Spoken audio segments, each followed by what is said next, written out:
কিছু সংখ্যক ছেলে বলে যে কেজি কেজি আটা ময়দা মাখাচ্ছে মুখে, কিন্তু একটা কথা কি জানো, তারাই আবার তাদের বিশেষ দিনে বউকে সাজানোর জন্য আমাদের বুকিং করে যায়। অনেক সময় আমরা এক দেখি মেকআপের সময় একরকম লাগে বা সোশ্যাল মিডিয়া একরকম লাগে, বাট আফটার মেকআপ তাকে পুরো অন্যরকম লাগে।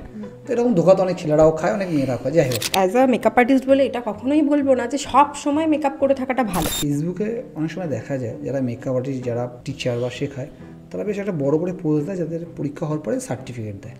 আদৌ খুশি সার্টিফিকেটের কোনো ভ্যালু থাকে নাকি সবটাই কাজের উপর ডিভাইড হয়? আমরা যখন ভালো কাজ করি আমাদের কিন্তু লোকে কাজ দেখেই আমাদেরকে বুকিংটা করে, অবশ্যই কি সার্টিফিকেট আছে না আছে দেখে করে না। মেকআপ আর্টিস্ট এবং বিউটিশিয়ানের ডিফারেন্সটা কি? মেকআপ আর্টিস্টরা হচ্ছে তোমাকে কিছুক্ষণের জন্য সুন্দর করতে পারি, আর বিউটিশিয়ান সেটা হচ্ছে যারা মেকআপ আর্টিস্ট নিয়ে কেরিয়ার বাঁচতে চাইছে তাদের জন্য কতটা গ্রহণযোগ্য অ্যাজ পার কেরিয়ার এখনকার সময়?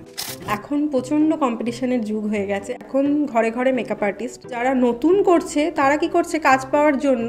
টলিউড ইন্ডাস্ট্রিতে একটা বড় মেকআপের একটা সেগমেন্ট থাকে, মানে সেলিব্রিটি মেকআপ বলো বা আদার্স। তোমরা যেটা শেখাচ্ছ সেখান থেকে কি তারা কি সেই কেরিয়ারে অ্যাচিভ করতে পারে সেই জায়গাটাতে?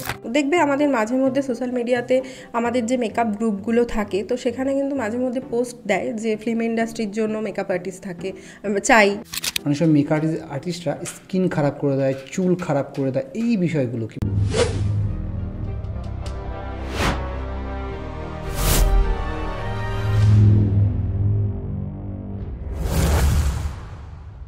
বিগত 10-15 বছর যদি পিছনে দেখি আমরা, তখন দেখবো যে আমাদের বাড়িতে যদি কোনো রকম অনুষ্ঠান হতো, আমরা বিউটি পার্লার থেকে যারা বিউটিশিয়ান ছিলেন আর কি, বিউটি পার্লারে যারা বিউটিশিয়ান ছিলেন তাদের নিয়ে এসে বাড়ির যে সাজগোজের একটা অধ্যায় পার করতাম। কিন্তু সময়ের সাথে সাথে এই সাজগোজের ব্যাপারটা আরো বেশি আধুনিক হয়ে গেছে, আর এই আধুনিক হয়ে যাওয়ার ফলে বিউটি পার্লার থেকে যে বিউটিশিয়ানরা ছিল তারা বেরিয়ে এসে মেকআপ আর্টিস্ট হয়েছে। আর এই মেকআপ আর্টিস্ট হতে গেলে বা মেকআপ আর্টিস্ট কেরিয়ারের যে গ্রোথ লেভেল, সেটাকে জানতে গেলে আজকে পডকাস্টে দেখতে হবে।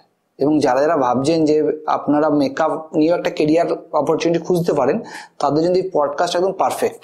আজকে এই পডকাস্টে যিনি গেস্ট আছেন তিনি হচ্ছেন পূজা সাহা, একজন মেকআপ আর্টিস্ট। সে দীর্ঘদিন মেকআপ আর্টিস্ট হিসেবেই পরিচিত ছিলেন, কিন্তু লাস্ট কয়েক বছর তিনি অ্যাজ এ টিচার, মানে তার একটা একাডেমি করেছেন যেখানে আরো কিছু ছেলে মেয়েদের মেকআপ শিখিয়ে মেকআপ আর্টিস্ট কেরিয়ারকে আরো বেশি গ্রোথ করতে পারেন। তাই পডকাস্ট শেষ পর্যন্ত দেখুন, আশা করি আপনাদের ভীষণ ভালো লাগবে। সুন্দর থাকতে গেলে কি করতে হবে?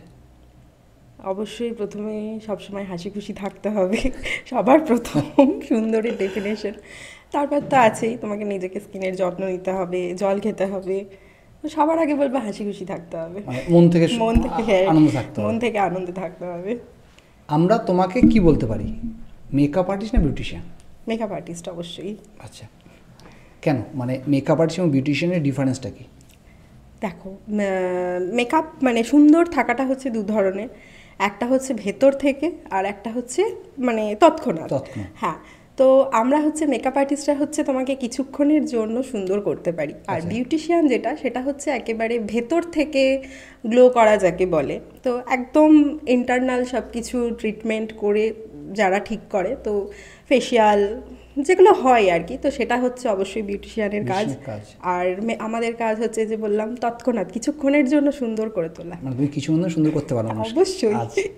এই সুন্দর করার মজাটা কবে থেকে, মানে নিজেকে কবে থেকে মনে হলো যে আমি মেকআপ আর্টিস্ট সেগমেন্টটাকে বাঁচতে পারি? মানে হঠাৎ তো না, তুমি দীর্ঘদিন ধরে এই প্রফেশনে আছো। আমি 2016 থেকে এই প্রফেশনে, তো ফার্স্ট টাইম কোনো সময়তেই ভাবিনি যে মেকআপ আর্টিস্ট হব।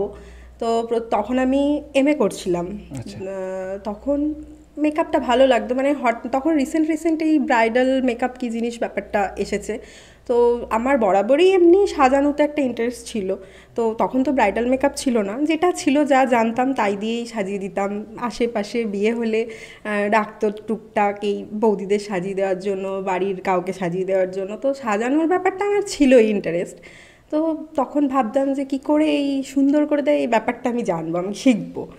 তো তখন বাড়িতে বাবাকে বলেছিলাম, তো বাবা তো প্রথমেই রাজি ছিল না। বাবার ইচ্ছে ছিল আমি চাকরি বাকরি লাইনে যাই, অবশ্যই যেটা হয় আর কি। তো তখন বলেছিল না এইসব শিখে, আর বাবারা যতই হোক ওটা মেকআপ বাঙালি বাবার অ্যাটলিস্ট হ্যাঁ মানে মেকআপ আর্টিস্ট কি জিনিস আর বিউটিশিয়ান কি জিনিস এটা তারা অতটা জানে না, এখনো অনেকে জানে না জিনিসটা। তো আমাকে এই কথাটা শুনতে হয়েছিল যে পড়াশোনা শিখে নাপিতগিরি করতে হবে না, বাবা বলেছিল। তো তখন আমার খুব রাগ হয়েছিল যে এরকম আমাকে বললো। তো মাকে বলি, তো মা বলেছে ঠিক আছে তোর শখ, ভাইও সাপোর্ট করেছিল যে তোর শখ তুই শেখ, হাতের কাজের তো কখনো এটা বিফলে যায় না, তোর ইচ্ছা হলে তুই এই প্রফেশনে করবি, না হলে করবি না, থাকতেই হবে এরকম কোনো ব্যাপার না। তাই আমি তখন পড়াশোনার পাশাপাশি যে শিখেছিলাম, কাজ করব সেটা ভাবিনি। কিন্তু আজ থেকে 7 বছর আগে 2016 সালে এত মেকআপ আর্টিস্টও ছিল না, তখন আমি কাটোয়াতে প্রায় প্রথমেই বলতে পারো শিখেছি। 2-1টা কাজ করার পর সেগুলো সোশ্যাল মিডিয়ায় ছাড়ার পরে লোকের ভালো লাগা, সেই থেকেই আমাকে বুকিং করা, তো সেই জিনিসটার প্রতি আরও ইন্টারেস্ট জন্মালো, সেখান থেকেই এই প্রফেশনে পুরোপুরি চলে আসা। হ্যাঁ, প্রসেসটা কি, মানে একজন মেকআপ আর্টিস্ট হতে গেলে তাকে প্রফেশনালি কোর্স করা দরকার, নাকি সে নিজের মতো করে বাড়িতে প্র্যাকটিস করে করে সেটা করা সম্ভব হয়?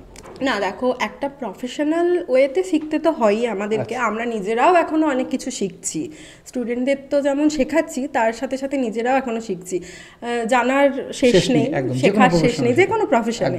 মেকআপেও অনেক কিছু, ইভেন আমি যখন 2016 শিখেছি তখন কিন্তু মেকআপের এত ভেরিয়েশন ছিল না। এই যত দিন যাচ্ছে এইচডি, ওয়াটারপ্রুফ, এয়ার ব্রাশ, এগুলো যত দিন যাচ্ছে একটার পর একটা মেকআপের ভেরিয়েশন আসছে। হ্যাঁ, তো ঠিক তেমনি প্রফেশনাল ওয়েতে শেখাটা তো দরকার, তাছাড়াও নিজের ভেতর থেকে ইচ্ছে থাকতে হবে। হ্যাঁ, থাকতে হবে, এটা সবার আগে দরকার, জিনিসটাকে ভালো না বাসলে কোনোদিন হবে না। মেকআপ আর্টিস্টদের অনেক মিথ আছে, যেমন আছে ধরো যে অনেক সময় মেকআপ আর্টিস্টরা স্কিন খারাপ করে দেয়, চুল খারাপ করে দেয়, এই বিষয়গুলো কি, মানে এরকম অনেক সমস্যা হয়েই থাকে, মানে অনেক সোশ্যাল মিডিয়া দেখা যায় যে স্কিনের মেকআপ, হাই মেকআপ করার জন্য স্কিন ক্ষতি হচ্ছে। দেখো, এই হাই মেকআপ করার জন্য জিনিসটা অ্যাকচুয়ালি ঠিক না, ব্যাপারটা হচ্ছে তোমাকে ভালো প্রোডাক্ট ইউজ করতে হবে, প্রফেশনাল প্রোডাক্ট ইউজ করতে হবে। আমাদের প্রফেশনে মানে ফেক প্রোডাক্টটা কিন্তু তুমি দেখলেও হয়তো বুঝতে পারবে না, মানে একই ব্র্যান্ডের জিনিস সেটা কিন্তু কলকাতায় গড়িয়াহাট, ধর্মতলা, হাতিবাগানে প্রচণ্ড পরিমাণে ফেক জিনিস বিক্রি হচ্ছে। তো ওই ফেক জিনিসটাকে তোমাকে অ্যাভয়েড করতে হবে। তোমাকে, আমরা যেমন এই প্রফেশনে থাকতে থাকতে এখন বুঝে গেছি যে কোনটা ফেক কোনটা, অবশ্যই ফেকের একটা দামের ডিফারেন্স হয়। তো স্টুডেন্টরা হয়তো বুঝতে পারে না, অনেক সময় আমাদের থেকে কিন্তু রিয়েল দামটা নিচ্ছে কিন্তু জিনিসটা হয়ে যাচ্ছে ফেক। তো এগুলো আমাদের এখন করতে করতে হয়ে গেছে। তো সবার প্রথমে বলবো যে ফেক জিনিস ইউজ করা চলবে না। তোমার যতটুকু সামর্থ্য তুমি সেই রেঞ্জের প্রোডাক্ট কেনো, কিন্তু এই নয় যে হ্যাঁ একটা মেকআপ যেমন 500 টাকা দামের আছে সেটা 5000 টাকারও আছে। তোমার ফার্স্ট সামর্থ্য যদি 500 টাকার হয়, তুমি 500 টাকার প্রোডাক্ট কেনো। তোমাকে যে প্রথমেই 5000 টাকার প্রোডাক্ট কিনতে হবে এটা কিন্তু ভুল ধারণা। কিন্তু তুমি অথেন্টিক দাও, 500 টাকার যেটা অথেন্টিক প্রোডাক্ট তুমি সেটাই দাও। তো সবার আগে ভালো প্রোডাক্ট দিতে হবে। এটা আমরাও কাজ করতে গিয়ে শুনি যে এমনও অনেক ক্লায়েন্ট আছে যাকে হয়তো আমি রিসেপশনে সাজিয়েছি, সে হয়তো বিয়েতে অন্য কারোর কাছে সেজেছে, তো বলেছে যে দিদি আমি বিয়ের দিন সেজেছি, আমার স্কিনে র্যাশ বেরিয়ে গেছে, স্কিনটা আমার প্রচণ্ড ইচিং হচ্ছিল, কিন্তু আজকে তোমার কাছে মেকআপ করলাম, কই আমার এরকম তো কিছু হলো না, সেদিন কেন এরকম হচ্ছিল। তো তখন বুঝতে পারি যে হয়তো মেকআপের সমস্যার জন্যই হয়। বলছে আজকে তোমার কাছে সেজে মানে কোনো ফিলই হচ্ছে না যে আমি মেকআপ করেছি, কিন্তু আমার প্রচণ্ড সেদিনকে প্রবলেম হচ্ছিল, ইচিং হচ্ছিল, তো মানে সেই হাঁচি হচ্ছে। তো তখন এগুলো হয়তো ফেক প্রোডাক্টের জন্যই হয়। বেসিক্যালি তুমি প্রথমেই বললে যে তোমরা তৎক্ষণাৎ বা কিছুক্ষণের জন্য মানুষকে সুন্দর করো। বেসিক্যালি দেখো, আমরা যদি কন্টিনিউসলি মেকআপগুলো মানুষ কন্টিনিউ করে, ফিউচার কি তাদের স্কিন খারাপ হতে পারে, সেটা যত দামি প্রোডাক্ট নিক বা কোমোডেক? হ্যাঁ দেখো, একটা জিনিস, আমি অ্যাজ আ মেকআপ আর্টিস্ট বলে এটা কখনোই বলবো না যে সব সময় মেকআপ করে থাকাটা ভালো, সব সময় কোনো জিনিসই ভালো না করে থাকাটা। তো মেকআপ সবসময় বলতে চাইছো রোজ? হ্যাঁ, ডেলি মানে আমি যখন বেরোচ্ছি মেকআপ করে বেরোচ্ছি, বা ডেলি সবসময় মেকআপ করে থাকছি, এটা কখনোই ভালো না। সবসময় চুলে হিট দিয়ে চুলের যে স্টাইলিংগুলো হয় সেগুলো করছি, এগুলো কখনোই ভালো না। এবার আমরা যেগুলো কালে ভদ্রে করি বা বিশেষ কোনো অকেশন পারপাসে পড়ে সেগুলোতে কিছু হয় না, তো কিন্তু রেগুলার বেসিসে করলে সেই জিনিসটাতে একটু তো এফেক্ট আছেই। হ্যাঁ, রোজ, এটাও তো একটা স্কিন না, স্কিনটাকে যদি রোজ ওই মেকআপ করা হয়, তোলা হয়, তো সেগুলো তো স্কিনের একটা ক্ষতি হয়। তুমি যখন থেকে প্রফেশনালি কাজে নামলে নিশ্চয়ই তারপর থেকে আজ পর্যন্ত তোমাদের ক্লায়েন্টের কোনো অভাব নেই, মানে চলছে। এই ক্লায়েন্ট নেওয়ার প্রসেস বা তোমাকে বুক করার প্রসেস বা যে কোনো বিউটিশিয়ানকে বুক করার প্রসেস, এটা কীরকম হয়? আর আপাতত আমাদের ওয়েস্ট বেঙ্গলে এর মানে ক্রাইটেরিয়া কতটা থাকে মোটামুটি অ্যামাউন্টের দিক দিয়ে যদি বলো, বা একজন হাই পেইড মেকআপ আর্টিস্টের তার মোটামুটি একটা সাজগোজের জন্য সে কত চার্জ করে? দেখো, নাম করা যারা আছে বলতে পারো মানে অনেক উঁচু লেভেলের যারা আছে মেকআপে 30,000, 35,000, 40,000ও হ্যাঁ চার্জ করেন তারা। কিন্তু আমরা যেখানে থাকি অফিসিয়াল এরিয়াতে, সেখানে মানুষ এতটাও এখনও অ্যাডভান্স হয়নি যে এত টাকা দেবে। তো আমাদের এখানে মোটামুটি 15,000, 16,000 যার যেরকম, মানে আমাদের মেকআপে একদম ধরো 6,000 থেকে হয়তো 15,000 এরকম ভেরিয়েশনের রাখতে হয়। সবার কথা মাথায় রেখে রাখতে হয়, কারণ যার হয়তো 15,000-এর সামর্থ্য তার হয়তো মানে সে সেটা করছে, যার হয়তো 6,000 বা 9,000 যেটা আছে সেটার সামর্থ্য সে সেটা করছে। তো সবার কথা মাথায় রেখেই আমাদের 5-6 রকমের ভেরিয়েশন রাখতে হয়। ওকে, তার মধ্যে প্রোডাক্ট কোয়ালিটি হ্যাঁ, এবার যত দামি প্রোডাক্টটা হচ্ছে তত সেই প্রোডাক্টটা আরো ভালো, ওই জন্যই দামটা মানে আর কি বেশি বেড়ে যাচ্ছে। বেসিক্যালি তোমাকে এই প্রশ্ন করার মানে হচ্ছে যে যারা মেকআপ আর্টিস্ট নিয়ে কেরিয়ার বাঁচতে চাইছে তাদের জন্য কতটা মানে গ্রহণযোগ্য অ্যাজ পার কেরিয়ার এখনকার সময়, এই জন্য আর কি আমার রেটটা জানার কথা। এখন জিনিসটা হয়ে গেছে পুরোটাই কম্পিটিশন হয়ে গেছে। এখন ঘরে ঘরে মেকআপ আর্টিস্ট। ওই যে বললাম, আমি আজ থেকে 2016 সালে যখন মেকআপ শিখেছিলাম তখন আমি নিজে কাটোয়াতে প্রায় প্রথম ছিলাম, যে কেউ ছিল না সেরকম। কিন্তু এখন দেখা যাবে প্রত্যেকটা ঘরে ঘরেই মেকআপ আর্টিস্ট। তো এখন প্রচণ্ড কম্পিটিশনের যুগ হয়ে গেছে। আমাদের কথা ছেড়ে দাও, আমরা যেহেতু একটা মানে জায়গায় পৌঁছে গেছি, সেহেতু যারা নতুন করছে তাদের জন্য এটা টাফ। এবার কি হচ্ছে কি, এবার তারা কি করছে, কাজ পাওয়ার জন্য মানে অনেক কমে কাজ করছে, দিয়ে তারা আর ভবিষ্যতে কি হচ্ছে, বেশি অ্যামাউন্ট আর নিতে পারছে না। মানে ওই কমে কাজ করে তাদের জায়গাটাকে এমন জায়গায় নামিয়ে ফেলেছে যে তাদের কাছ থেকে পরে আর বেশি, এটা তারা ক্ষতি করছে। আমার মনে হয় যে সবারই একটা নিজের যেটুকু চার্জেস নেওয়া উচিত বা প্রোডাক্টের দামের উপর নির্ভর করে, তো সেটার মধ্যে থাকা উচিত। কিন্তু সবাই এখন কাজ পাওয়ার আশায় কি করছে, যে অনেক কমেও কাজ করে দিচ্ছে। অ্যাজ পার যদি আমি কেরিয়ার হিসেবে দেখি, তবে আমাকে প্রথম থেকে সেই জায়গাটাকে স্টিক থাকতে হবে। হ্যাঁ, সে তো অবশ্যই। সবার আগেই বললাম, এই প্রফেশনটাকে আগে ভালোবাসতে হবে। আমি তো শেখাই অ্যাজ আ টিচার হিসেবে, আমি দেখি কিছু ছেলে মেয়ে আছে যে যারা হচ্ছে কি মানে দেখছে এখন মেকআপ আর্টিস্টদের মানে এটা একটা ধারণা হয়ে গেছে যে হ্যাঁ ট্রেন্ড চলছে আর মেকআপ আর্টিস্টদের বোধহয় হয় প্রচুর পয়সা, আমিও হয়তো মানে শিখে গেলে হয়তো প্রচুর টাকা ইনকাম করতে পারবো। বাট এই জিনিসটা একদমই ভুল। এই প্রফেশনে থাকতে গেলে অনেক ধৈর্য, অনেক মানে কি বলবো, অনেক সময় লাগবে। সবার আগে জিনিসটাকে ভালোবাসতে হবে। এটা না, মেকআপটা না একটা আর্ট। ওই লোকে শিখছে সেই দেখে আমি চলে গেলাম সেটা দেখলে হবে না। নিজেকে আগে এটার প্রতি ভালোবাসাটা রাখতে হবে, যে আমার এই প্রফেশনে আগে দেখতে হবে যে আমার ন্যাক আছে কিনা, যে আমি এটা করতে পারবো কিনা। ওই লোকের দেখে ছুটে গেলে হবে না। আর তুমি বললে তুমি শেখাচ্ছ, তুমি এখন পর্যন্ত কতজন, মানে তোমার একটা অলরেডি টিচিং? হ্যাঁ, আমার একাডেমি রয়েছে, Puja's makeup studio and academy. তো এখনো অবধি অনেক, আমি 150 জন প্রায় স্টুডেন্ট আমার পাস আউট। আর রিয়েল ব্রাইডের সংখ্যা তো মনে হয় অসংখ্য হয়ে গেছে, 200 তো হবেই রিয়েল ব্রাইডের সংখ্যা। একদিকে মেকআপ আর্টিস্ট হিসাবেও কাজ করছে, আবার টিচার হিসেবে কাজ করছে, প্রচুর টাকা দেবো না গো, একদমই না। এটা সবাই বলে মেকআপ আর্টিস্টের প্রচুর টাকা। ইভেন্ট কিছু রিলেটিভের কাছ থেকেও এরকম প্যাক শুনতে হয় যে তোর তো আজকে এখন প্রচুর পয়সা, ঠিক এরকম একটা তাদের মেন্টালিটি। একদমই না, আমাদের মেকআপগুলো প্রচণ্ড কস্টলি, সেগুলোর পেছনে টাকা যায়।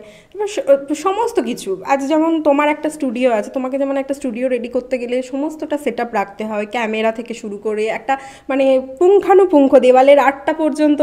ঠিক আমাদের স্টুডিওর ক্ষেত্রেও একটা কোথায় পর্দা, কোথায় আয়না, কোথায় মানে পুরো ডেকোরেশনের জিনিসপত্র, ফটোগ্রাফার, মডেল, ড্রেস, এগুলোর পেছনেও প্রচুর খরচ হয়। মানে অ্যাজ পার কেরিয়ার যদি ভাবতে হয় তার পেছনে অনেকটা লম্বা সময়। এবং কিন্তু মানুষের ধারণা হচ্ছে মেকআপ আর্টিস্ট মানেই হয়তো যে প্রচুর টাকা।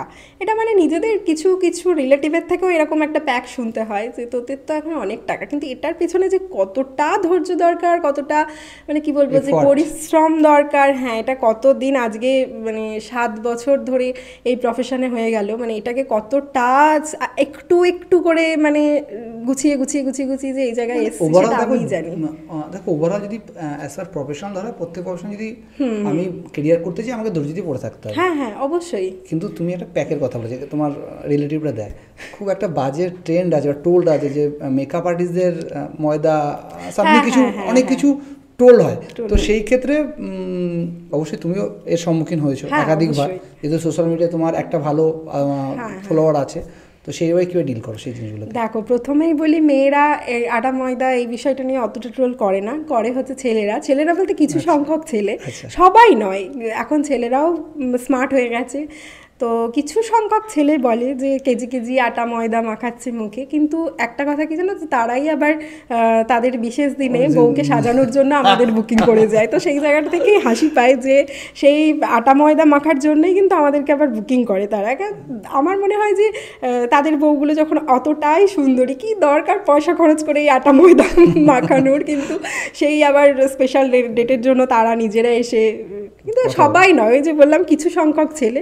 এখন ছেলেরাও অনেক স্মার্ট হয়ে গেছে, তারা নিজে এসে তাদের দেখি গার্লফ্রেন্ডকে হয়তো ভর্তি করে দিয়ে যাচ্ছে শেখার জন্য বা বিয়েতে সাজার জন্য, তারা এসে বুকিং করে দিয়ে যাচ্ছে। এখন ছেলেরাও অনেকটা এই বিষয়ে অনেকটা স্মার্ট হয়ে গেছে, কিন্তু কিছু কিছু সংখ্যক আছে যে এটা ট্রোল করে যে হ্যাঁ আটা ময়দা বলে এটা ট্রোল করে। তো আমি জাস্ট এখন আর গায়ে মাখি না, এটাই হলো বিষয়, আমি গায়ে মাখি না। দেখো একটা সত্যি কথা, যদি এত কিছু গায়ে মাখি তাহলে আর চলতে পারবো না, তাহলে এই প্রফেশনে আমাকে টিকে থাকতেই আমি পারতাম না। এই প্রফেশনে তুমি যদি সোশ্যাল মিডিয়ায় যাও, অ্যাকচুয়ালি সবাইকেই কিছু না কিছু আমার মনে হয় শুনতে হয়, কোনো ভালো কিছু করলে তার পেছনে নিন্দে করার লোকের অভাব থাকে না। তো সেটা আমাদের ক্ষেত্রেও তাই। তো জাস্ট ইগনোরিং, আমার এখন আর কিছু গায়ে লাগাই না। আমি প্রথম প্রথম একটু হতো, মন খারাপ লাগতো কেউ কিছু বললে, তো তারপরে ভাবলাম যে না, লোকের কথা ধরলে তাহলে আর টিকে থাকা যাবে না, যে যা বলছিস বল, আমি আমার মতো আছি। বাহ। এবার আমি আরেকটা জিনিস যেটা জানতে খুব ইচ্ছা করছি, সেটা হচ্ছে ধরো তুমি এর আগে কথাই বললে যে কন্টিনিউ মেকআপ করা শরীরের পক্ষে বা স্কিনের পক্ষে অবশ্যই খারাপ, বাট অনেক তো ঘরোয়া টোটকা আছে যেখানে দাঁড়িয়ে নিজেকে গুলো রাখা যায়, ভালো রাখা যায়, সেরকম যদি একটা দুটো তোমার মাথায় আসে কিছু যদি শেয়ার করতে। হ্যাঁ দেখো, প্রথমেই বলি আমি বিউটিশিয়ান নই, আমি মেকআপ আর্টিস্ট। আমিও হয়তো ঠিকঠাক জানি না, যতটুকু জানি নিজের করার জন্য।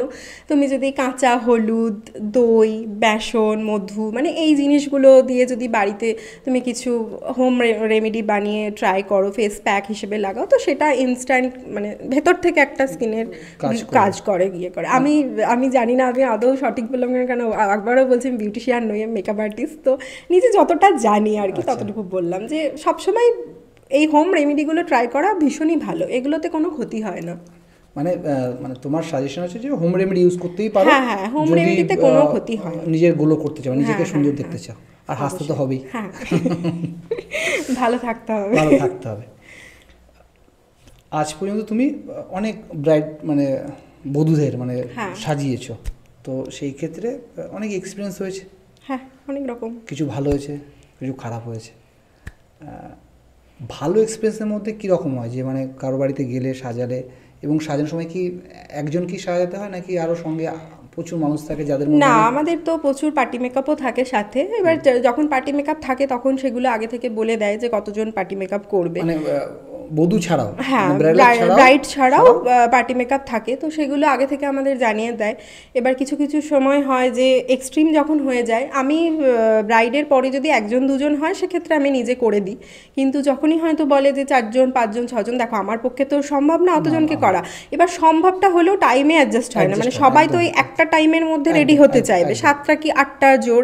এবার একজন মানুষ হয়ে আমি অতজনকে কি করে রেডি করব? তখন আমার সাথে আমার কিছু স্টুডেন্ট থাকে যারা আমাকে, তারাও ওদিকে পার্টি মেকআপ করতে থাকে, তো সেটা তাদেরকে বলাই থাকে যে আমার পক্ষে এতগুলো সম্ভব না, আমার স্টুডেন্টরাও করবে, তো তখন সেগুলো হয় আর কি, তারাও করে। আচ্ছা আচ্ছা, তুমি বললে আগেই যে তোমার একটা একাডেমি আছে যেখানে তুমি শেখাও, তো যেখানে শেখা যদি ছাত্রগুলো ভর্তি হচ্ছে তাদের প্রসেস কীভাবে ফেলো? মানে আমরা তো ধরো যখন ছোটোবেলা পড়াশোনা করছি আমাদের একটা সিলেবাস থাকে যে আমরা আগে এ পড়বো, তারপরে বি সেশন, তারপরে সেশন। তোমাদের কীরকম থাকে পার্ট বাই পার্ট? দেখো আমাদের ওখানে থাকে ফার্স্ট অফ অল হচ্ছে মেকআপ, তারপরে হেয়ার স্টাইল, শাড়ি ড্র্যাপিং, কলকা, তারপরে টোটাল ফিনিশিং, কিভাবে মুকুট সেট করবে, কিভাবে টায়রা টিকলি সেট করবে, এগুলো তো দেখিয়ে দেওয়ার থাকে, কিভাবে ওড়না সেট করবে। তো সবার ফার্স্টে আমাদের শুরু হয় আই মেকআপ থেকে, আইব্রোজ থেকে, তারপরে সেগুলো করার পরে মেকআপ, তারপরে আস্তে আস্তে মেকআপটা করার পর হেয়ার স্টাইলে যাই, হেয়ার স্টাইল, শাড়ি ড্র্যাপিং, এইভাভাবেই চলতে থাকে। তারপরে কলকা আর্ট। কোর্স কি একটাই থাকে না, যেমন প্রো, প্রিমিয়াম, স্টার, নানা রকম কোর্স? না, একদম প্রো লেভেলের এই কোর্সেই এগুলো সমস্ত কিছু। হ্যাঁ, একটাই কোর্স, এখানে সবটাই থাকে, মানে বেসিক টু অ্যাডভান্স যাকে বলে। বেসিক কোর্সের মধ্যে নর্মাল মেকআপ যেগুলো পড়ছে নর্মাল, কিন্তু অ্যাডভান্সও কিছু টেকনিক থাকে, মানে হেয়ার স্টাইল যেরকম নর্মাল হয় সেগুলোর আবার অ্যাডভান্সও হয়। তো সেটা বেসিক টু অ্যাডভান্সে মোটামুটি অনেক অ্যাডভান্স হেয়ার স্টাইল থাকে, অ্যাডভান্স লেভেলের মেকআপ থাকে। তো একটাই কোর্স আমার রাখা আছে, বেসিক টু অ্যাডভান্স। তোমার একটা রাখা আছে, বাট এরকম কি যাদের নানা রকম হ্যাঁ হ্যাঁ একাডেমি আছে অবশ্যই, তারা কি আলাদা আলাদা থাকে, তাই তো? কারোর বেসিক থাকে, কারোর বেসিক টু অ্যাডভান্স এরকম। তুমি জাস্ট বলে বেসিক টু অ্যাডভান্স, তার মানে যারা ধরো খানিকটা জানে বা দেখা গেলো যে অন্য কোনো একটা সংস্থা শিখেছে যেখানে সে স্যাটিসফাই না, সেরকম যখন স্টুডেন্ট তোমার কাছে আসে তখন তাদের সাথে তুমি কীভাবে ডিল করো? হ্যাঁ অবশ্যই এরকম আসে যে আগে শিখেছে, ভালো করে শিখতে পারেনি, তারা আবার একদম প্রথম থেকেই তাদেরকে, হ্যাঁ আমি একদম বেসিক থেকেই শেখাই, মানে অ্যাডভান্স থেকে প্রো। হ্যাঁ না, হ্যাঁ আমি পুরোটাই বলে দিই যে কি শিখেছো ভুলে যাও, আবার নতুন করেই আমি শেখাই পুরো। কারণ আদার্সও আমাদের যারা স্টুডেন্ট থাকে তারা তো নতুন, তাদেরকে যখন সবটা দেখাচ্ছি তো তাদেরকেও বলি একদম প্রথম থেকেই তোমরা এটা দেখো বা শেখো, প্রথম থেকেই শুরু করা হয় ওটা। ফেসবুকে অনেক সময় দেখা যায় যারা মেকআপ আর্টিস্ট, যারা একাডেমিক মানে টিচার বা শেখায়, তারা বেশ একটা বড় করে পোস্ট দেয় যাদের পরীক্ষা হওয়ার পরে সার্টিফিকেট দেয়। আদৌ কি সেই সার্টিফিকেটের কোনো ভ্যালু থাকে নাকি সবটাই কাজের উপর ডিভাইড হয়? না, ভ্যালু তো কিছুটা থাকেই, কিন্তু হ্যাঁ অবশ্যই কাজটা ম্যাটার করে। আমরা যখন ভালো কাজ করি আমাদের কিন্তু লোকে কাজ দেখেই আমাদেরকে বুকিংটা করে, অবশ্যই কি সার্টিফিকেট আছে না আছে দেখে করে না, কিন্তু সার্টিফিকেটটাও ম্যাটার করে কিছু কিছু জায়গায়, কিছু কিছু জবের ক্ষেত্রে। তখন এই সার্টিফিকেটগুলো, হ্যাঁ হ্যাঁ অবশ্যই, কোনো ব্র্যান্ডের হয়ে জব থাকে, তারপরে কি বলবো, মানে কোনো একাডেমিতে অ্যাজ আ টিচার হিসেবে যখন নেয় তখন কিন্তু তারা সার্টিফিকেটটা দেখে যে তুমি কি শিখেছো বা কোথা থেকে পাস আউট, এগুলো দেখে, তখন সার্টিফিকেটটা কিন্তু দরকার হয়। তাছাড়া তো অবশ্যই ভালো কাজটা তো ম্যাটার করছে, কারণ আমরা যখন একটা কাজ করি তখন কিন্তু আমরা সার্টিফিকেটটা গলায় ঝুলিয়ে কাজে যাই না, অবশ্যই হ্যাঁ আমাদেরকে কিন্তু লোকে কাজটা দেখেই বুকিং করে। তুমি যদি ভালো কাজ করো তাহলে তোমার আশা করি কাজের অভাব হবে না। আমরা যখন পড়াশোনা করি, ধরো আমরা বিএ, এমএ, এই ডিগ্রিগুলো কমপ্লিট হওয়ার পরে আমাদের প্রসেস থাকে, তারপর আমরা কোনো জায়গায় জবের জন্য অ্যাপ্লাই করতে পারি বা আমরা কাজ শুরু করতে পারি, নিজের ব্যবসা শুরু করতে, যেটাই করি তার নানা রকম পার্ট থাকে। যে আমরা আগে ইন্টার্ন হিসাবে ঢুকলাম, তারপরে ফ্রেশার হিসাবে কাজ করলাম, তারপরে সিনিয়র হলাম। তো যারা বিউটিশিয়ান শেখে, যারা কোর্সগুলো করে, তারা অ্যাটলিস্ট কোর্স কমপ্লিট করার পরের থেকে কি কাজ শুরু করা দেওয়া উচিত নাকি তারা করে? না, এটা এখনকার দিনে না, কি বলবো, মানে আজকে শিখছে কালকেই তারা কিন্তু শেখাতে শুরু করে দিচ্ছে। আমি মানে দেখি যে আজকে শিখে গিয়ে কালকেই তাদের পোস্ট যে শেখানো হয় বলে। তা আমার ব্যক্তিগত মতামত বলে যে সেটা একদমই করা উচিত নয়। আগে নিজেকে কিছুদিন টাইম দেওয়া উচিত যে তুমি কতটা কি জানো, কারণ আমি যখন একটা কাউকে শেখাবো তখন অবশ্যই আমাকে নিজেকে অনেক কিছু জানতে হবে, তবেই তো আমি তাকে শেখাবো। আমি নিজেই যদি না জানি আমি কি করে শেখাবো? তো সেক্ষেত্রে আমরা অ্যাজ আ টিচার হিসেবে কিন্তু বুঝতে পারি যে তার এখনও অনেক ভুল আছে, সে জানে না, কিন্তু অথচ দেখছি কালকে সোশ্যাল মিডিয়ায় পোস্ট যে শেখানো হয়। তো আমার মনে হয় সেক্ষেত্রে আগে নিজেকে কিছুটা টাইম দেওয়া উচিত, কিছুটা কাজ করা উচিত, মানে রিয়েল ক্লায়েন্টদের সাথে কাজ করা উচিত, তাতে কিছুটা এক্সপিরিয়েন্স বাড়ে, দেন তারপরে শেখানোটা উচিত। তুমি যখনই শেখাবে তখন তো স্টুডেন্টদেরকে এটাও তোমাকে ক্লায়েন্টদের সাথে কি করে ডিল করতে হয়, কি করে সেই ব্যাপারটা হ্যান্ডেল করতে হয়, সেইগুলোকেও সেটাও তো হ্যাঁ বলতে হয়। আমাদের নিজেদের কি হলো না হলো সেই অভিজ্ঞতাগুলো ওদের কাছে শেয়ার করতে হয়, যে তোমাকে একটা কাজ করতে গেলে যে তোমাকে মানে কত রকম সম্মুখীন হতে হবে আর কি, কত রকম ভাবে মেকআপের যেটা হয় আর কি, এক একজনের এক এক রকম চয়েস, এক একজনের এক এক রকম তো সবটাই ফেস করতে হবে, সেগুলোও বলি ওদের সাথে।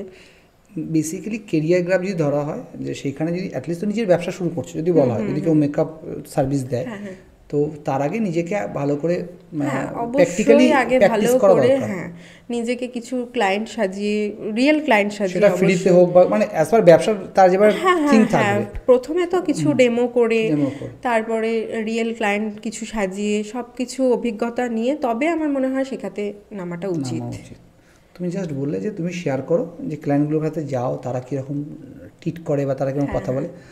তুমি তো একাধিক আপাতত সেই মানে মেকআপ করিয়েছো, খুব ভালো একটা অভিজ্ঞতা শেয়ার করো যেখানে নিজের খুব স্যাটিসফ্যাকশন হয়েছে এবং ক্লায়েন্ট খুব অ্যাপ্রিসিয়েট করেছে। হ্যাঁ দেখো, কিছু কিছু ক্লায়েন্ট আছে যে পুরোটাই আমাদের ওপর ছেড়ে দেয়। এই যেমন মানে সাজাতে গেলে এগুলো শুনি যে দিদি তোমার কাছে সাজাটা আমার ড্রিম ছিল, তো মানে তার জন্যই তোমাকে বুকিং করা। হ্যাঁ, এগুলো শুনতে ভীষণ ভালো লাগে। আবার কেউ কেউ শুনি যে 4 বছর 5 বছর ধরে আমার পেজ ফলো করে, আমার কাছে সাজবে বলে, মানে অথচ মানে বিয়ে ঠিক নয় কিন্তু সাজবে বলে তার একটা আশা থাকে যে সাজবে। তো এই জিনিসগুলো ভীষণ ভালো লাগে। তাদেরকে সাজাতে গেলে তারা পুরোটাই আমাদের উপরে ছেড়ে দেয় যে দিদি তোমার যেরকম ইচ্ছে তুমি সাজিয়ে দাও, তেমন কোনো তাদের ব্যাপার থাকে না। তো সেই সব ক্লায়েন্টকে সাজিয়ে সত্যিই খুব ভালো লাগে যে মানে পয়সা না। হ্যাঁ অবশ্যই। তো তাদেরকে সাজাতে ভালোও লাগে যে পুরোটা ছেড়ে দেয় আমাদের উপর নিজের মনের মতো করে। আবার কিছু কিছু জন আছে যে না, তো অবশ্যই তাদের চয়েসটা বলে। ইভেন মানে কি বলবো, অনেক রকমের ক্লায়েন্টকে হ্যান্ডেল করতে হয়। এবার ভালো তো বললে, খারাপ এক্সপিরিয়েন্স যেখানে গিয়ে খুব মনে হচ্ছে কখন বাড়ি গেলে বাঁচি, এরকম সিচুয়েশন? হ্যাঁ, খারাপ এক্সপিরিয়েন্স বলতে এটা মানে কি মুখের এক্সপ্রেশনে বোঝা গেল খারাপ, মানে খারাপ অনেকই হয়েছে। না মানে হ্যাঁ অনেক হয়েছে বলতে এটা কমই হয়, কিন্তু ধরো কীরকম খারাপ, ধরো কীরকম সাজবে নিজেরাই জানে না। মানে হয়তো আমাকে বলছে যে হেয়ারটা এরকম না, এরকম করে দাও, দিয়ে যখন এরকম করছি তখন বলছে না এটা আমাকে ভালো লাগছে না। আবার বলছে হ্যাঁ, আবার বলছে মেকআপও করবো কিন্তু না আমাকে যেন বেশি মেকআপ বোঝা যায় না। আরে ভাই, মেকআপ করলে একটু তো মানুষকে চেঞ্জ লাগবে, একটু তো সেটা তুমি ন্যাচারাল আমরা যেরকম থাকি বাড়িতে, তো মেকআপ করলে একটু তো আলাদা লাগবেই। এটা তারা বোঝে না কেন আমি জানি না।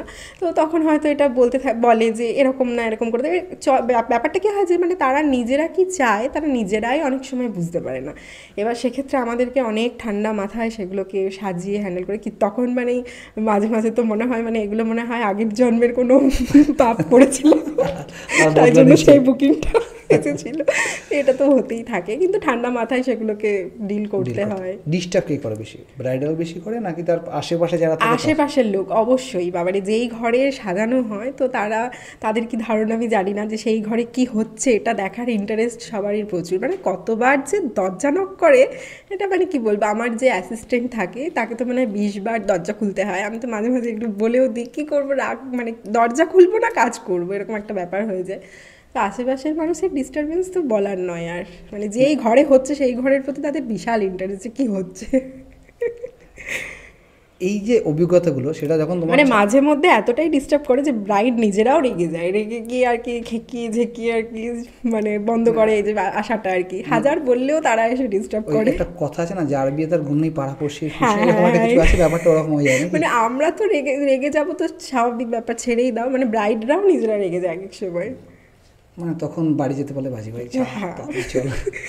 আমাদের তো কাজটা সম্পূর্ণ করে আসতেই হবে, কিছু করার নেই। পডকাস্টের মধ্যে একটা ছোট্ট ব্রেক নিলাম, তার কারণ হচ্ছে একটা ছোট্ট অ্যানাউন্সমেন্ট। আপনি যদি আমাদের পডকাস্টের গেস্ট হতে চান তবে অবশ্যই আমাদের নিচে মেল আইডি আছে ডিসক্রিপশনে, সেখানে মেল করুন যে আপনি কোন টপিকে বা কোন বিষয়ের উপর কথা বলতে চাইছেন, এবং সেটা যদি আমাদের টিম ভেরিফাই করে আপনার সাথে যোগাযোগ করবে। যদি আপনার টপিকটা ভীষণ ভালো লাগে তো পরবর্তী গেস্ট হিসাবে আপনি থাকতে পারেন। তো চলুন এবার বাকি পডকাস্টটা আমরা শেষ করি। এই যে অভিজ্ঞতাগুলো হয় সেগুলো যখন তোমার ছাত্রদের সাথে বলো, এবং সেগুলো কি তাদের অনেকটা কাজ করে না খানিকটা করে? অবশ্যই যখন ফিল্ডে কাজ করে তার রিয়েল অভিজ্ঞতা আলাদা হবে। হ্যাঁ হ্যাঁ হ্যাঁ অবশ্যই আমি এগুলো তাদেরকে বলি, কারণ তারাও যাতে কিছু শিখতে পারে। এবার হ্যাঁ, তাদের সাথে যেটা হচ্ছে সেটা তো তাদেরকেই সামলাতে হবে, আর তাদের অভিজ্ঞতাটা তখন আরও বাড়বে। কিন্তু টুকিটাকি এগুলো বলতে হয়, কারণ তারাও যাতে সেই ব্যাপারটার সম্মুখীনের সাথে মানে হয় আর কি। এটা বলি যাতে তাদের এক্সপিরিয়েন্সটা বাড়ে, সেই জন্যই বলা। যে নতুন ভাবছে যে আমি মেকআপে কেরিয়ার করব, তার জন্য কোন কোন জিনিসগুলোকে মাথায় রাখতে হবে? বেসিক্যালি একটা তো মাইন্ডসেট অবশ্যই তুমি প্রথমে বললে, তারপরে কোন বিষয়গুলোকে মাথায় রাখা উচিত যেটা তোমার তার কেরিয়ার বা তাকে মেকআপ আর্টিস্ট হিসেবে একটা আলাদা পরিচিতি দেবে? হ্যাঁ দেখো, প্রথমেই বলি কেরিয়ার করতে গেলে সবথেকে আগে কাজের প্রতি তো তাকে ধ্যান দিতেই হবে। সবসময় অ্যাক্টিভ থাকতে হবে, যেমন কিছু ডেমো করতে হবে, সেগুলো সোশ্যাল মিডিয়ায় ছাড়তে হবে। সবসময়তেই তুমি কাজের তোমাকে মধ্যে থাকতে হবে, যে তবেই তোমার কাছে ক্লায়েন্ট আসবে। কারণ তুমি মেকআপ শিখেছো, তুমি যদি নিজের প্রমোশন নিজে না করো তাহলে 5টা লোক জানবে না যে তুমি মেকআপ শিখেছো। তো এগুলো তাদেরকেই, বা তোমার হয়ে আমিও প্রমোশন করে দেবো না, সেটা কখনোই না, কেউই করবে না এখনকার দিনে। তো নিজেকে শিখে নিজেকে অ্যাক্টিভ থাকতে হবে। কিছু কিছু স্টুডেন্ট আছে কি হয় যে শিখছে, শেখার পরে তারা ঝিমিয়ে যাচ্ছে, মানে তাদের আর খুঁজে পাওয়া যাচ্ছে না, কেন আমি জানি না। মানে খুব ইন্টারেস্ট সহকারে হয়তো শিখলো, তারপরে দিদি কাজ পাচ্ছি না, মানে তখন তারা ফার্স্ট্রেশনে ভুগছে যে দিদি আমাকে মেসেজ করে কাজ পাচ্ছি না, এরকমটা কেন হচ্ছে। কিন্তু এটা তারা বোঝে না যে সবাই কিন্তু দেখো আমার মুখের কথায় তাদেরকে কাজ দেবে না। আমাকে হয়তো কিছুজন মানে স্টুডেন্টদেরকে চাই, মানে হয়তো বলে দিদি তুমি অমুক ডেটে ফাঁকা আছো, আমি যখন বুকিং থাকি তখন আমি স্টুডেন্টদের হয়তো বলে দিই যে আমি নেই, তার বদলে তুমি আমার স্টুডেন্টদেরকে বুক করতে পারো। তো আমি এটা সাজেশন দিতে পারি, কিন্তু যে আমার মুখের কথায় সবাই বুক করবে এটা নয়, তাদের কাজ দেখে তোমার উপর যার এক্সপেকটেশন আছে সে তোমার ছাত্র কাছে নাও থাকতে পারে। এবার তাদেরকে আমি সাজেশন দিতে পারি, কিন্তু জোর করে তো কাউকে করাতে পারি না। এবার তাদের জন্য তাদেরকে যে নিজেকে কাজটা করতে হবে। অনেকেই দেখি ফার্স্টেশনে ভোগে যে দিদি আমি কাজ পাচ্ছি না, শিখলাম কাজ পাচ্ছি না, কিন্তু তাদেরকে অ্যাক্টিভ থাকতে হবে। বিশেষ করে এখন তো সোশ্যাল মিডিয়ার যুগ, সোশ্যাল মিডিয়ায় অ্যাক্টিভ থাকতে হবে, কাজ ছাড়তে হবে। দেখো ওই আমাদের জগৎটা হচ্ছে কি বলে গ্ল্যামার ওয়ার্ল্ড যেটা হয়, তো তোমার যতই শরীর খারাপ থাকুক, যতই থাকুক, তোমাকে নিজেকে কিন্তু কাজ করেই যেতে হবে। তো সেটা দেখালে চলবে না যে আমি দুঃখে আছি, ইয়েতে আছি। তোমাকে নিজেকে প্রতিদিন পেজে আপডেট দিতে হবে।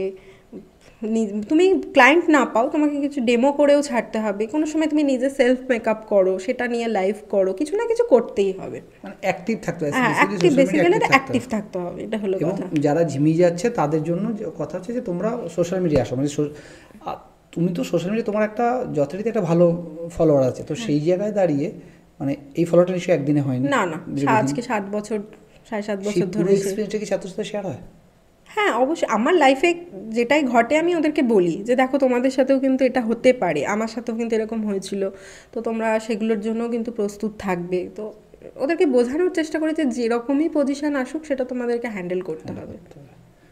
তুমি ওভারঅল প্রায় 150 থেকে 200 মানুষকে শিখেছো এখন পর্যন্ত। হ্যাঁ, সেখান থেকে মোটামুটি ভালো কেরিয়ার আর ভালোভাবে কাজ করছে এমন মোটামুটি সংখ্যা কত? হ্যাঁ অনেকজনই আছে, অনেকেই আছে যারা মানে ভালো কাজ করছে আজকে প্রতিষ্ঠিত, তারাও আবার শেখাচ্ছে। তো ভালো লাগে তখন দেখে যে তারা আমারই স্টুডেন্ট, যে ভালো কাজ করছে, এটা তো ভীষণই ভালো লাগে। আমিও চাই, দেখো আমিও চাই যে তারা পয়সা খরচ করে আমার কাছে যখন শিখছে তারা কিছু করুক, সেটাই তাদেরকে সবসময় মানে বোঝানোর চেষ্টা করি যে এত টাকা খরচ করে যখন শিখছো কিছু করার মানে যাতে করতে পারো সেইভাবেই শেখো। কিন্তু ওই যে ধরো 10 জনের মধ্যে যে 10 জনই শিখে স্ট্যান্ড করছে সেটা কিন্তু নয় না। হ্যাঁ কিছু কিছু খুঁজে পাওয়া যাচ্ছে না, আবার কিছু কিছু জন কিন্তু খুব ভালো কাজ করছে, তারা নিজেরাও এখন শেখাচ্ছে, তাদেরও এখন অনেক স্টুডেন্ট আমি দেখি সোশ্যাল মিডিয়ায়, তো সেগুলো খুব ভালো লাগে। তুমি শিখলে, মেকআপ করা শুরু করলে, তারপর তুমি টিচার হলে এবং কিছু মানুষকে শেখাচ্ছ, এই শেখানোর থিঙ্কিংটা কোথা থেকে আসে?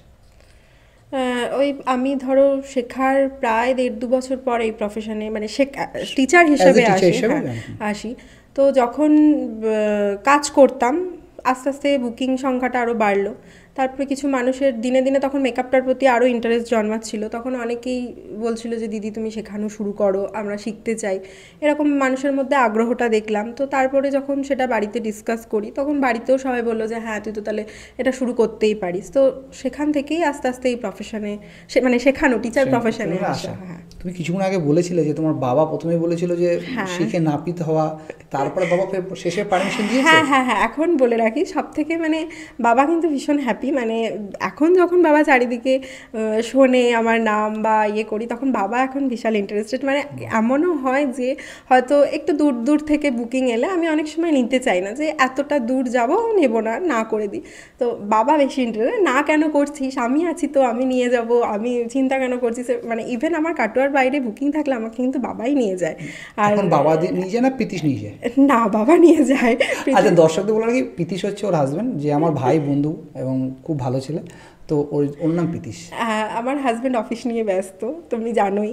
হ্যাঁ ওর ছুটি হতে হতে তো রাত হয়ে যায়, তো আর আমার সাজানোটা যেহেতু বিকাল টাইমে সেহেতু ওর যাওয়াটা হয় না, এখনও অবধি কিন্তু আমাকে বাবাই নিয়ে যায়।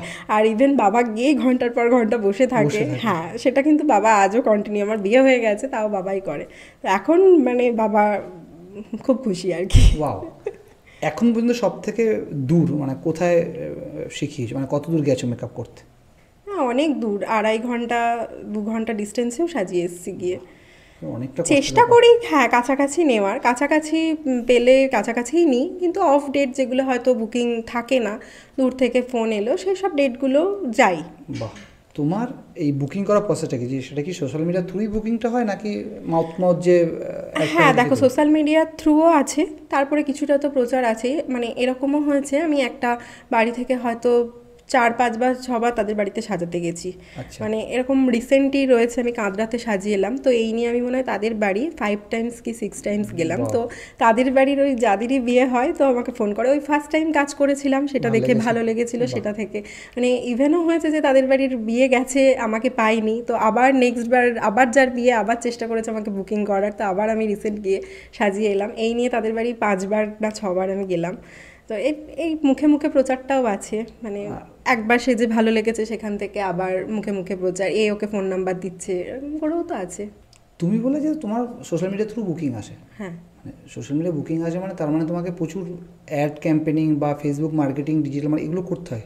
না, এটা যেটা হয় অর্গানিক, মানে আমাকে ওই যে বললাম সোশ্যাল মিডিয়ায় আপডেট দিতে হয়, প্রতিনিয়তই কাজ পোস্ট করা, কিছু না কিছু নিজে লাইভে আসা, এইগুলো করতে হয়। তো 7 বছর ধরে এগুলো করে করেই আস্তে আস্তে যে ফলোয়ার্সটা বেড়েছে সেটা একদমই অর্গানিক, তো সেখান থেকেই হ্যাঁ আসে, পুরোটা আসে। আচ্ছা, তার মানে তুমি অ্যাড ক্যাম্পেনিং এসব কিছু করো না? কারণ যেহেতু আমরা ডিজিটাল মার্কেটিং করি, আমাদের একটা টিম আছে যারা আমরা ফুল ডিজিটাল মার্কেটিং করি, আমাদের ক্ষেত্রে অনেক ক্লায়েন্ট থাকে যাদের জন্য আমরা নানা রকম কাজ করি, তো তোমাদের সেই খরচা নেই? না না, আমি অন্তত করি না।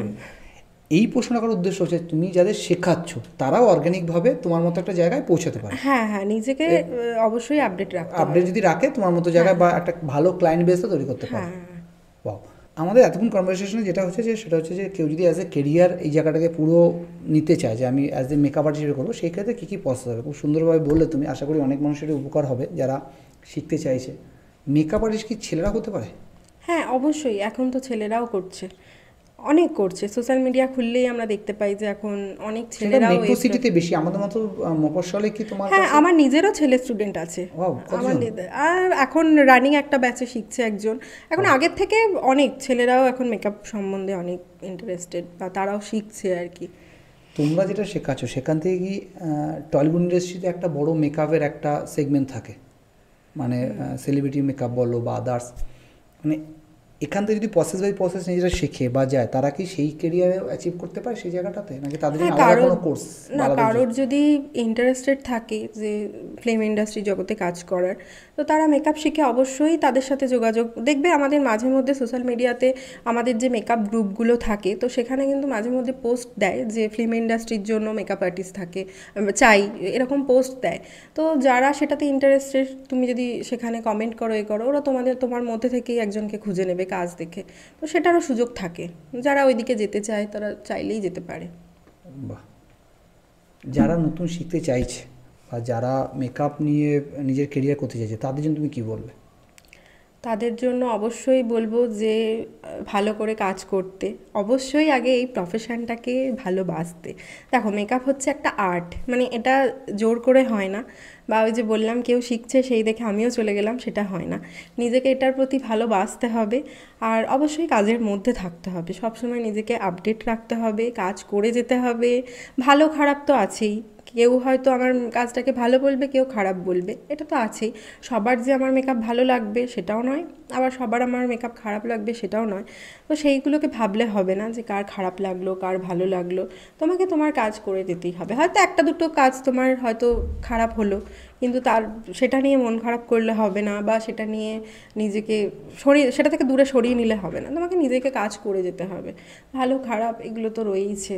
তোমার সাথে হয়েছে যে তুমি কাউকে সাজিয়েছো যার পছন্দ হয়নি, তোমাকে নেগেটিভ কমেন্ট করেছে বা বাজে কিছু বলেছে?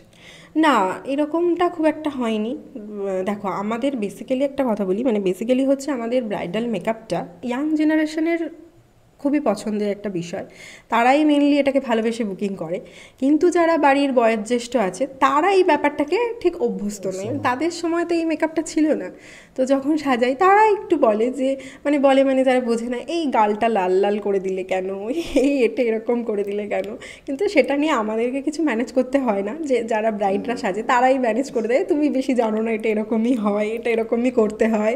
তো তারাই সেটা আমাদের হয়ে বলে দেয়। এবার বেসিক্যালি এটা ইয়াং জেনারেশন বোঝে, কিন্তু যারা পুরোনো দিনের লোক তারা এখনও এটার সাথে এতটাও ওয়াকিবহল নয়। তো সেটা নিয়ে অসুবিধা খুব একটা হয় না, ব্রাইড নিজেরাই হ্যান্ডেল করে নেয়। বাহ, আগামী 5-10 বছরে এই কেরিয়ারটা কতটা ভালো জায়গায় যেতে পারে, মানে কোন জায়গায় আজ থেকে যদি কেউ শুরু করে, সে যদি আমি কেরিয়ার হিসেবে এটাকে রান করব, সে 2030 বা 5-10 বছর যদি সময় দেয়, সে কতটা ভালো জায়গায় যেতে পারে, তোমার কি মনে হয়? যত দিন যাচ্ছে তত মেকআপের ক্রেজ বাড়ছে। ও, যত দিন যাচ্ছে তুমি দেখো না, ওই যে বললাম 7 বছর আগে কিন্তু মেকআপ জিনিসটা কেউ বুঝতো না। হ্যাঁ, মানে ইভেন ওই আমি যখন শিখেছি তখন কি হতো, তখনকার দিনে পার্লার থেকে এসে সাজিয়ে দিত ওই 1,500-2,000 টাকায় যেটা হয়। আমি এখানে কিন্তু কাউকে ছোট করছি না, তখনকার দিনে যেরকম ছিল আর কি, যেরকম সাজটা ছিল সেটা 1,500 থেকে 2,000 টাকার মধ্যে সাজিয়ে দিত। এবার তখন যখন একটা ব্রাইডাল মেকআপ, তখনকার দিনে হয়তো এত টাকারও অ্যামাউন্ট ছিল না, তারা দিত না। তখন কত ছিল, হয়তো 4,000, 5,000। তখনই যখন এটা তাদেরকে বলতাম, তারা ভাবতো যে একটা রাতের জন্য মেকআপ করব, কেন এত টাকা খরচ করব, যেখানে 1,500-2,000 টাকায় ব্রাইডাল হয়ে সাজিয়ে দিয়ে যাচ্ছে এসে। সেই জায়গা থেকে কিন্তু আজকে মানুষ দেখো 30,000, 35,000 টাকা দিয়েও কিন্তু মেকআপ করছে বড় বড় আর্টিস্টদের কাছে, সেলিব্রিটি আর্টিস্টদের কাছে।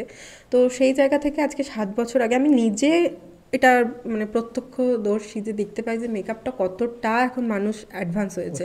হ্যাঁ, যাদের হয়তো এটাও আমি দেখেছি যে যাদের হয়তো সামর্থ্য নেই, টিউশন পড়িয়ে হোক, কিছু করে হোক, সে তার বিয়ের দিনটায় সাজবে বলে কিন্তু একটা অ্যামাউন্ট জমিয়ে রাখে যে না, আমি ওই 2 দিন সুন্দর করে সাজবো। তো সেখান থেকেই বোঝা যায় যে এটা কিন্তু অনেক চাহিদা বাড়ছে। তো যত দিন যাবে এটা আরও, আগে কি হতো, শুধু হয়তো লোকে বিয়েতে সাজতো, নিজের বিয়ে থাকলে। এখন কারোর বিয়েতে যাচ্ছে, গেস্ট মেকআপ যেগুলো হয় সেগুলো করছে, আইবুড়ো ভাত, তারপরে কোনো সঙ্গীত অনুষ্ঠান, যে কোনো রাইস সেরিমানি, সবেতেই কিন্তু লোকে মেকআপ করছে। 7 বছর আগে কিন্তু এই ব্যাপারটা ছিল না, শুধু হয়তো যারা ব্রাইড তারা ছাড়া সেরমভাবে কেউ মেকআপ করতো না। তো অবশ্যই যত দিন যাচ্ছে মেকআপের প্রতি মানুষ ফ্যাসিনেটেড হচ্ছে। এটা যত দিন যাবে আরো বাড়বে, এটা আশা করি। আচ্ছা, কেরিয়ার হিসেবে খুব ভালো বলতে পারবো, বেশ ভালো কেরিয়ার হতে পারে। আমরা এতক্ষণ আড্ডায় মোটামুটি সবই ক্লিয়ার, যারা শিখতে চায়, মেকআপ শুরু করতে চায় বা টিচার হতে চায়, ওভারঅল একটা মোটামুটি অভিজ্ঞতা আশা করি অডিয়েন্সের হয়েই গেছে, বা আমাদের ফ্যামিলিতে যারা আছে তাদের হয়েই গেছে। তোমার গল্পটা বলো, যে তুমি প্রথম ক্লায়েন্ট, তোমার জীবনে প্রথম ক্লায়েন্ট, তাকে কী করে পেয়েছো? আমি সবার প্রথমে আমাদের যেটা হয় ডেমো শ্যুট যেটা হয়, দেখো তখন আর একটা কথা বলে রাখি, তখনকার দিনেও কিন্তু মেকআপ আর্টিস্ট যেমন ছিল না, তেমনি কিন্তু মডেলের সংখ্যাটাও কিন্তু ছিল না। তখন এই যে এখন যেমন একটা ফিজ নিয়ে তারা মডেলেরা কাজ করছে, তখন কিন্তু এই ব্যাপারটা একদমই ছিল না। তো আমাদের সময় কি ছিল, আমাদেরকে শিখতে গিয়ে অনেক কাঠখড় পুড়িয়ে শিখতে হয়েছে, বা আজকে এই জায়গাটা তৈরি করতে অনেকটা সময় লেগে গেছে। তো তখন যদি কাউকে বলতাম যে আমি তোমাকে একটু সাজাতে চাই অ্যাজ আ পোর্টফোলিও শ্যুটের জন্য, তো সেটাতে কিন্তু কেউ রাজি হতো না বলতে কেউ বলতো বাড়িতে বলেছে বিয়ের আগে সাজতে নেই, বউ সাজতে নেই। আবার কেউ বলতো ঠিক আছে সাজবো, কিন্তু ছবি তুলে সেটা সোশ্যাল মিডিয়ায় আপলোড করা যাবে না, তাহলে এবার তাকে সাজিয়ে আমি কি করবো এতক্ষণ ধরে সাজিয়ে। তো এই একটা ব্যাপার ছিল, এই নয় যে চাইলেই আমি যাকে তাকে সাজাতে পারতাম, বা কেউ একটা অ্যামাউন্ট দিলেও নিয়ে কাজ করবে, সেটাও ছিল না। তো সেই সময় মডেল সাজানোর ব্যাপারটাও খুব একটা টাফ ছিল, যে কে সাজবে এরকম। তো আমার এক বান্ধবী ছিল, তার বিয়ে হয়ে গেছে, তো তাকে আমি বলি সাজানোর জন্য, তো সে বলে আমার কোনো অসুবিধা নেই, তুই আমাকে সাজাতেই পারিস। তো তাকে সাজিয়ে সেই ছবি সোশ্যাল মিডিয়ায় আপলোড করার পর কিছু মানুষের ভালো লাগে, তখন থেকেই আস্তে আস্তে বুকিংটা। তো তখনই আমি একজন ক্লায়েন্ট পাই, সেটা কাটোয়ারি একজন নামকরা ডাক্তার, তার মেয়েকে আমি সাজিয়েছিলাম তার রিসেপশানে। তো ওটাই আমার ফার্স্ট ক্লায়েন্ট ছিল। কত চার্জ নিয়েছিল? চার্জেসটা আমার অ্যাকচুয়ালি এখন ঠিক ভুলে গেছি, হবে ওই 5,000 এরকমের মধ্যে কি 6,000, এক্স্যাক্ট আমার মনে নেই, অনেক দিন আগেকার কথা, ফার্স্ট আর কি ক্লায়েন্ট, ভুলে গেছি, তো ওই রকমই হবে। আচ্ছা, তোমার প্রথম সাজানোর ঠিকঠাক মনে নেই, তো 4-5 টাকার মধ্যে। হ্যাঁ হ্যাঁ, তখন এটাই অনেক অনেক ছিল মানুষের কাছে। হ্যাঁ, আর তখন এটাই। এখন তোমার সাজানোর জন্য তুমি কত চার্জ দাও? এটা এখন প্রোডাক্ট ওয়াইজ ভ্যারি করছে। ওই যে বললাম, বিভিন্ন রকমের প্রোডাক্ট আছে, যার যেরকম সামর্থ্য সে সেই রকম চার্জেসের বুকিং করে। তো একদম লো অ্যামাউন্ট থেকে হাই সব রকমই আছে। অনেক মানুষ আছে যাদের হয়তো ইচ্ছা থাকে যে আমি আমার মেয়েকে সাজাবো বা আমি সাজবো। তুমি বললে অনেক সময় যে টিউশনে পড়েতে যে একদিন সাজানো টাকাটা জোগাড় করে, সেরকম ক্লায়েন্টও নিশ্চয়ই ফোন করে। হ্যাঁ অবশ্যই। তাদের ক্ষেত্রে তোমার কিভাবে তাদের ডিল করো? যে কারণ তোমার তো একটা ফিক্সড কিছু অ্যামাউন্ট ধরেই চলো, বাট অনেক সময় সামর্থ্য থাকে না, তাদের ক্ষেত্রে কিছু ডিসকাউন্ট দেওয়া থাকে নাকি? না দেখো, ব্যাপারটা এই ব্যাপারগুলো তাদের সাথে না মিশলে তো জানা যায় না। এবার যখন আমাদের ফোন আসে তখন সব ফোন কল আমার পক্ষে হ্যান্ডেল করাও সম্ভব না।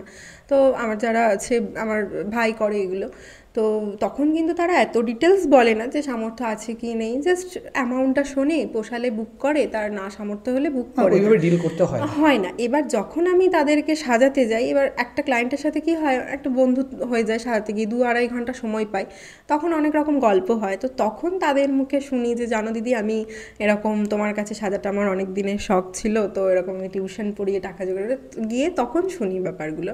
এগুলো ভালো লাগে শুনলে, কিন্তু ডিসকাউন্টটা তো ওইভাবে হয় না।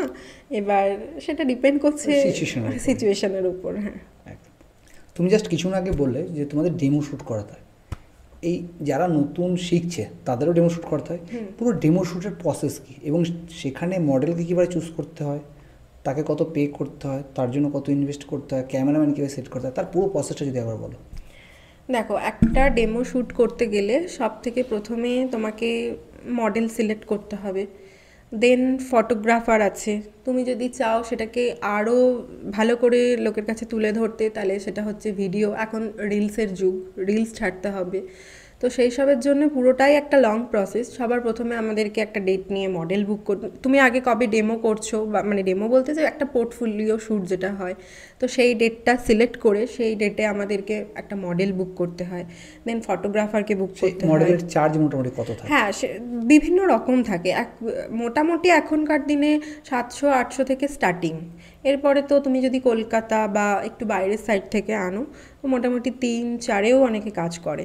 তবে যার যেটা সামর্থ্য, তুমি যদি লোকালের নাও সেক্ষেত্রে একটু কমে হয়, তুমি যদি বাইরে থেকে আনো সেক্ষেত্রে যার যেরকম চার্জ, তোমার এটা সম্পূর্ণ তার নিজের উপর ডিপেন্ড করছে যে সে কতটা একটা শ্যুটের পেছনে খরচ করবে। হ্যাঁ, এবার তার ফটোগ্রাফারও সেম, তুমি কাকে নেবে, বাইরে থেকে নেবে না লোকালের নেবে। তো মোটামুটি অ্যাভারেজ ধরে রাখতে হবে একটা শ্যুটে 4-5 হাজার টাকা খরচ হয়।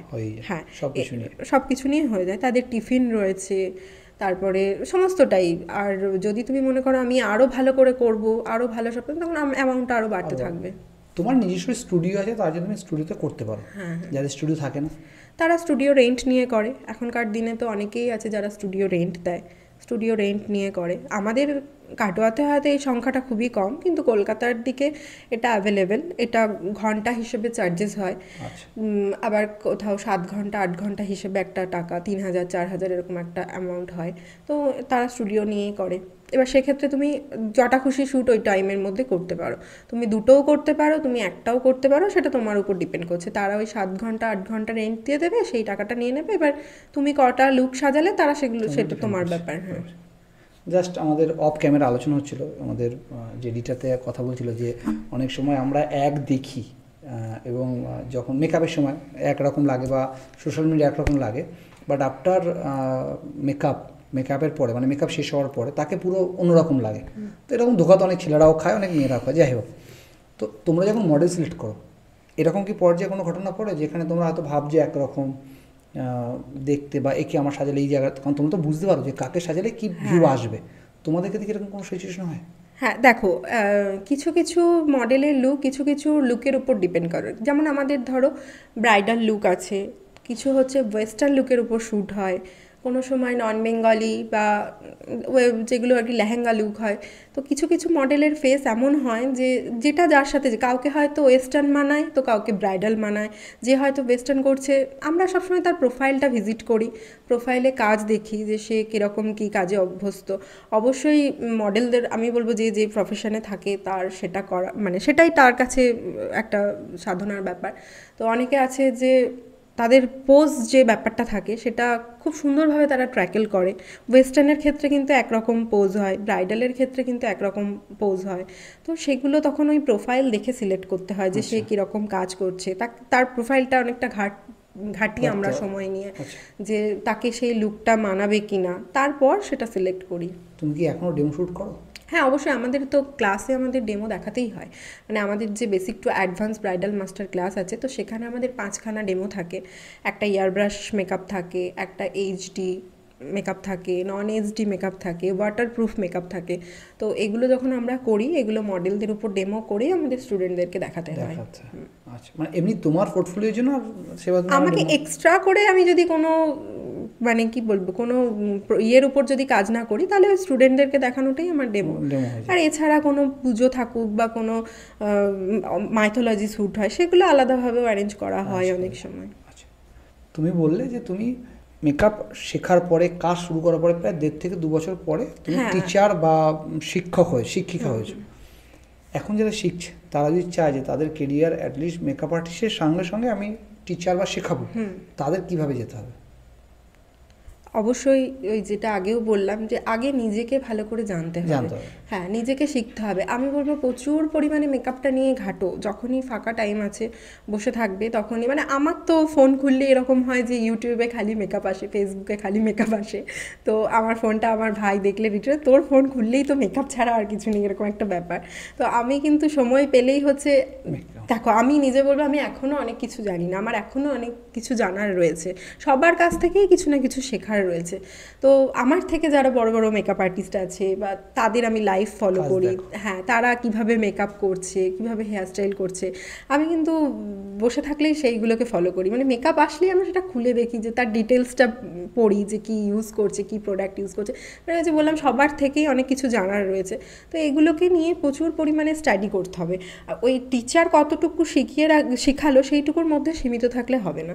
আর আমার মনে হয় একটা মানুষের পক্ষে ওই 2 মাস 3 মাস ক্লাসের মধ্যে সবটা শিখিয়ে দেওয়া সম্ভব না, নিজেকেও স্টাডি করতে হয়। আর আমরা যখন শিখেছি, ওই যে তখন বললাম, তখন কিন্তু মেকআপের এত কিছু ভেরিয়েশন ছিল না, আমাদেরকে কি নিজেকেও কিন্তু অনেক কিছু জানতে হয়েছে, নিজেকেও অনেক কিছু মানে এক্সপেরিমেন্ট করতে হয়েছে। তো সবটাই পুরো মানে আমাদের যেটা হয়েছে কি সাজিয়েছি, ওটাই আবার আমাদের এক্সপিরিয়েন্স, নিজেরাই নিজেদের কাজটাকে, মানে আমি তো এটাই করতাম, জানি না সবাই কি করে, যে নিজের কাজটাকে আমি জুম করে করে করে করে দেখতাম যে আমার এই কাজটার মধ্যে কোনটা খুঁত রয়েছে, সেটাই আমার মাথার মধ্যে ঘুরতে থাকতো যে না, এই জিনিসটা আমার ভালো হয়নি, এটাকে আমাকে নেক্সট দিন ঠিক করতে হবে। তো এরকম করে করেই আমার কাজটা আজকে আপডেট হয়েছে। আমিও কিন্তু প্রথমে বিশাল, যে আমি কখনোই বলবো না যে আমি প্রথম থেকেই হাইফাই সাজাতাম, সেটা কখনোই না। হ্যাঁ, তখন দিনে যতটুকু আমি শিখেছি, আমি সেটাকেই নিজের ভুলগুলোকে চেষ্টা করতাম যে জুম করে করে আমি দেখতাম যে কতটা, ওই টিচার কি বললো, টিচার সবটা সংশোধন করে দেবে বা টিচার কতটুকু শেখালো সেটার মধ্যে আটকে থাকলে হবে না, নিজেকে বিস্তার করতে হবে। মানে ওভারঅল কেউ যদি শেখার পর যদি টিচার প্রফেশনাল যেতে চায়, তবে তাকে বেশি সময় দিতে হবে আর এফোর্ট দিতে হবে। হ্যাঁ। আচ্ছা, আরেকটা কথা বলে রেখে, আমি কিন্তু মেকআপ আর্টিস্টদের সাথে সাথে অলসো নেল আর্টিস্টও, আমি নেলসেরও ক্লাস করাই, নেলসও শেখাই, ওটা আমার একাডেমিতেই শেখানো হয়। নেলস নিয়ে পরের দিন একটা পডকাস্ট অবশ্যই হবে। আজকের জন্য থ্যাংক ইউ। আর যারা শেষ পর্যন্ত দেখছো, আশা করি যারা মেকআপ আর্টিস্ট হতে চায় বা মেকআপ নিয়ে পড়াশোনা করতে চায়, তাদের জন্য আজকের পডকাস্টটা অনেকটা কাজে লাগবে। Thank you. নমস্কার।